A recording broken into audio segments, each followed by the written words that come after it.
Game studios are using AI to cut development time from months to weeks.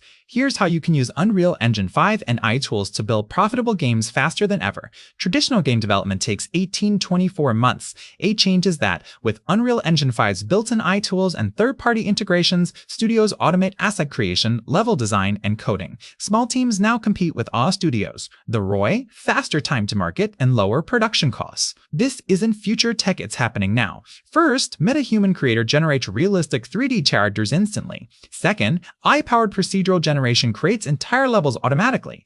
Third, GitHub Copilot speeds up coding by 40%. Combined with it, real studios report 60% faster iteration cycles using these tools together. Release smaller games faster using AI. Test markets, collect data, iterate. This agile approach means lower risk and faster profit validation. One developer shipped 3 indie games in 12 months using AI pipelines previously impossible. The strategy: AI handles repetitive work, your team focuses on creative decisions and monetization strategy. Step 1, download UE5 free. Step 2, learn AI-assisted workflows to ethics documentation. Step 3, start with a small project proof of concept. Step 3, start with a small project proof of concept. Step 4, use AI for placeholder assets first, then refine. You don't need a huge team. One person plus AI tools can launch a competitive game. If you're serious about building games profitably, subscribe for more AI business strategies. Drop a comment. What's holding you back from starting game development?